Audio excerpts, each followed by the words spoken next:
Study IQ IAS, आपका selection हमारा mission. नमस्कार दोस्तों, स्वागत है आपका स्टडी IQ IAS पर और मैं हूं डॉक्टर पंकज मिश्रा। दोस्तों, क्या आपने कभी सोचा है कि जिस तकनीकी को भविष्य की पारदर्शी अर्थव्यवस्था यानी कि एक ट्रांसपेरेंट इकोनॉमी कहकर हमें बेचा जा रहा था, आज वही तकनीकी भारत की संप्रभुता के लिए सबसे बड़ा डिजिटल नासूर बन चुकी है।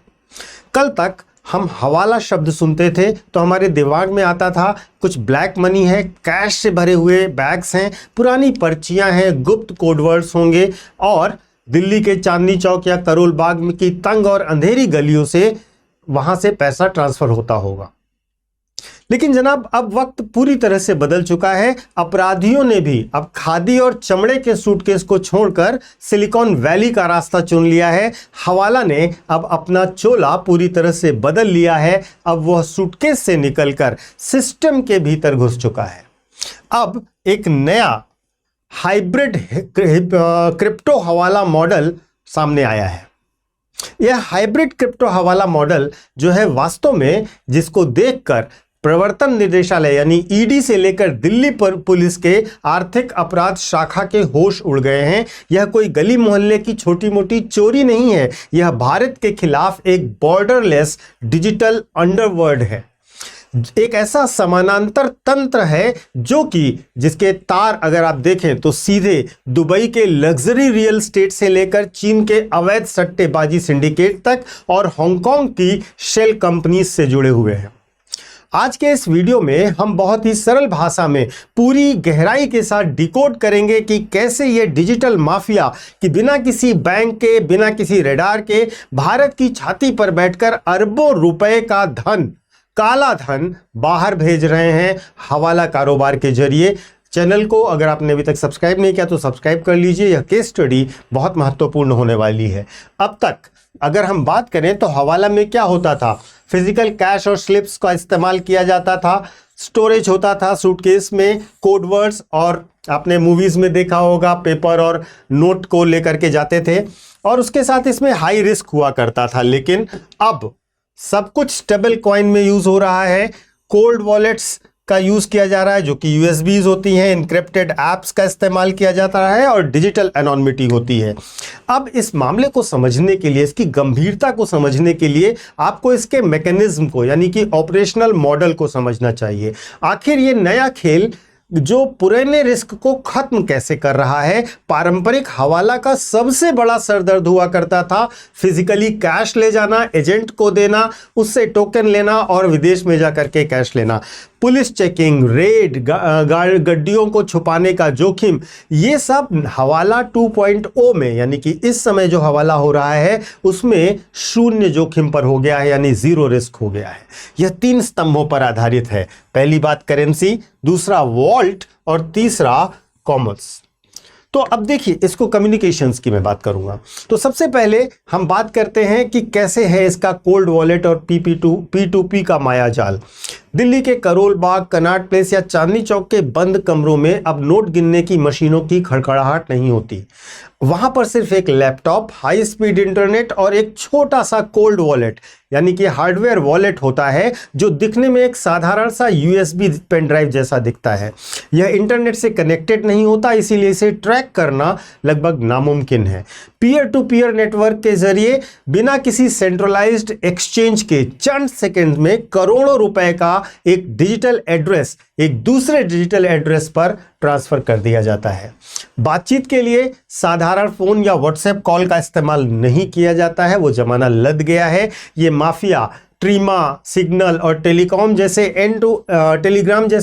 And to end encrypted apps का इस्तेमाल करते हैं जहां वैनिश मोड ऑन रहता है, जहां पर ऑटो डिलीट हो जाता है, यानी कि न रहेगा बांस न बजेगी बांसुरी, डील खत्म, मैसेज गायब। जांच एजेंसियों को जब तक फोन जब्त होता है तब तक वे डिजिटल फुटप्रिंट हवा में गायब हो चुके होते हैं।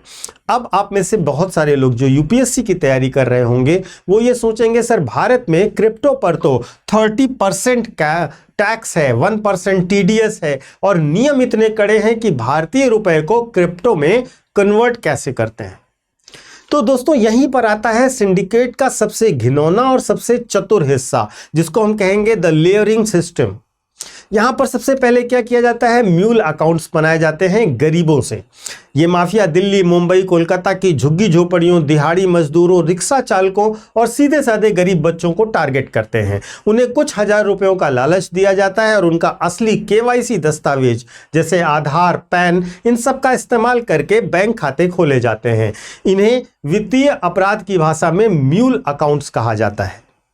ये वो खाते हैं जहां गुनाह किसी और का होता है और नाम किसी और का होता है। कानून की लाठी हमेशा बेकसूरों पर गिरती है, जबकि असली आका स्क्रीन के पीछे बैठकर मुस्कुरा रहे होते हैं। तो पहली लेयरिंग में म्यूल अकाउंट खोले जाते हैं। फिर होता है शेल कंपनीज का फर्जी इंफ्रास्ट्रक्चर। इन खातों के पीछे हजारों फर्जी शेल कंपनीज खड़ी की जाती हैं। कागजों पर दिखाया जाता है कि ये कंपनीज कोई वैध व्यापार कर रही हैं, जैसे कपड़े का आयात निर्यात या सॉफ्टवेयर की कंसल्टेंसी एक्सेट्रा। इन खातों को में एक ही दिन में करोड़ों का ट्रांजैक्शन होता है। एजेंसियां जब तक भनक पाकर खाता सीज करें उसके पहले ही पूरे पैसे को अनरजिस्टर्ड ओटीसी यानी कि over the counter crypto desk के जरिए भारत के बाहर भेज दिया जाता है। दोस्तों, यूपीएससी के नजरिए से आपको इसको एक भू राजनीतिक और सुरक्षा आयाम के साथ समझना चाहिए। यह मामला सिर्फ टैक्स चोरी का मामला नहीं है, यह भारत की आर्थिक संप्रभुता पर भी हमला है। न्यूज़ रिपोर्ट्स के हिसाब से यह 3 अंतरराष्ट्रीय कॉरिडोर्स के थ्रू काम करता है, जिसमें सबसे पहला है चाइनीज लिंक।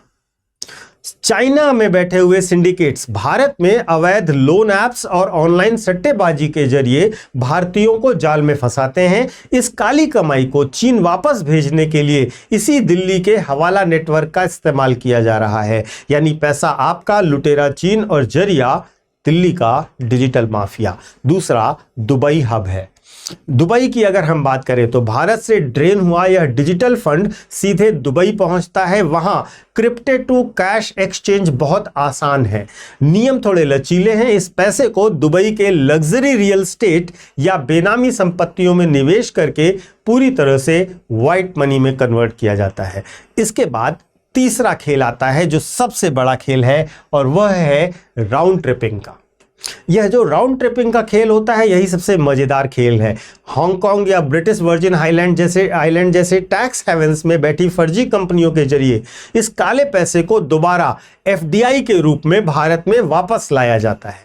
इसे कहते हैं राउंड ट्रिपिंग, यानी कि भारत का ही खून चूसकर इसे ही टॉनिक बनाकर वापस भारत बेचा जाता है इस राउंड ट्रिपिंग के माध्यम से।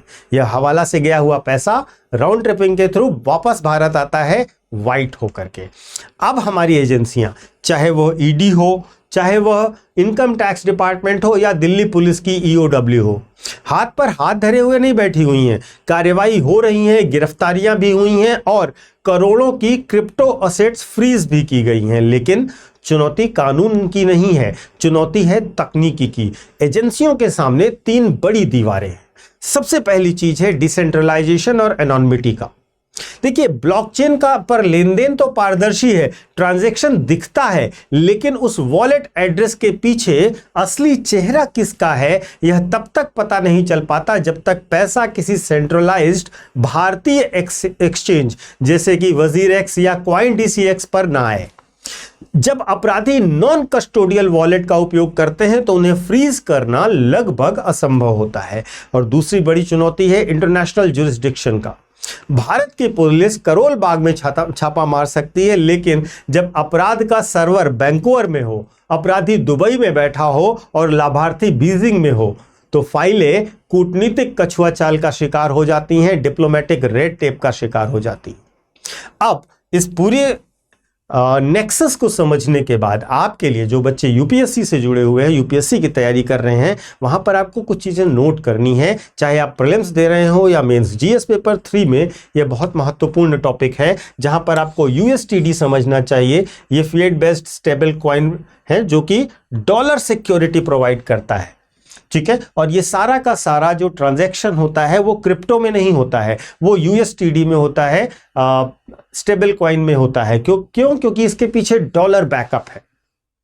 और इसके साथ साथ म्यूल अकाउंट्स के बारे में आपको पता होना चाहिए, लेयरिंग के बारे में पता होना चाहिए, और फाइनेंशियल इंटेलिजेंस यूनिट जो है उसके बारे में आपको डिटेल में पता होनी चाहिए, क्योंकि यह नोडल एजेंसी है जो संदिग्ध वित्तीय लेन देन का विश्लेषण करती है।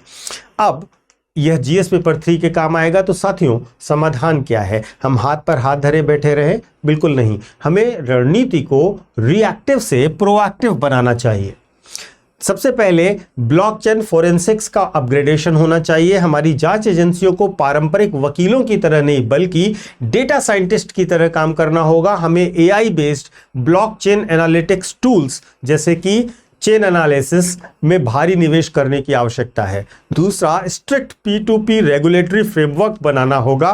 बैंकों को ऐसे म्यूल अकाउंट्स का रियल टाइम डिटेक्शन करना होगा। अगर किसी जनधन खाते या छात्र के खाते में अचानक लाखों का ट्रांजैक्शन हो रहा है तो सिस्टम को स्वतः ही उसे ब्लॉक कर देना चाहिए।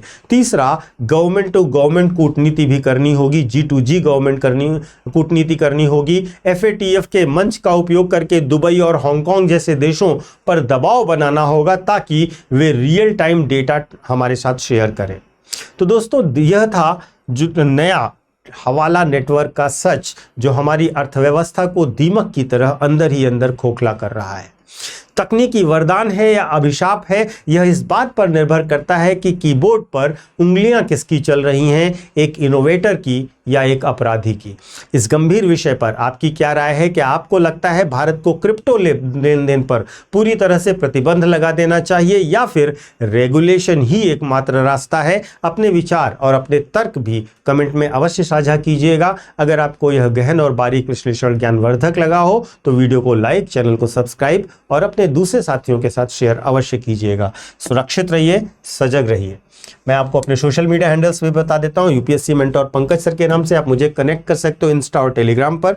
यहां पर आपको मेरे सारे वीडियोस के लिंक मिल जाएंगे। और इसके साथ साथ जो बच्चे यूपीएससी की तैयारी करना चाहते हैं वे हमारे साथ कनेक्ट हो सकते हैं, हमारे नए बैचेस में कनेक्ट हो सकते हैं। हमारे नए बैचेस 6 जून से शुरू हो रहे हैं। अगर आपका लक्ष्य 2027, 2028 या 2029 है तो हमारे बैचेस से जुड़िए। यूपीएससी की तैयारी के लिए स्टडी IQ आपके लिए एक जाना पहचाना नाम है। हम आपको 18 बुक का सेट देते हैं, regular classes, mentorship, test series, evaluation और ट्रैकर भी देते हैं जिससे आप अपनी प्रोग्रेस को खुद भी देख सकते हैं। महत्वपूर्ण रूप से सब कुछ यूपीएससी 2026 प्री के बाद बदला है और हमने अपना पैटर्न भी बदला है, जो कि अब स्मार्ट मॉडल पर आपकी पूरी तैयारी कराई जाएगी। तो देर मत कीजिए, जल्द से जल्द ज्वाइन कीजिए। कोर्स की डिटेल्स को आप डिस्क्रिप्शन बॉक्स में दिए गए लिंक पर जाकर या हमारे ऐप या वेबसाइट पर जाकर देख सकते हैं। कोर्स को खरीदने से पहले PK लाइव कोड का इस्तेमाल कीजिएगा। ये मेरा फैकल्टी कोड है। इस कोड को लगाने से आपको मैक्सिमम डिस्काउंट ऑफर होगा। Thank you so much. जय हिंद। स्टडी IQ IAS, आपका सिलेक्शन हमारा मिशन।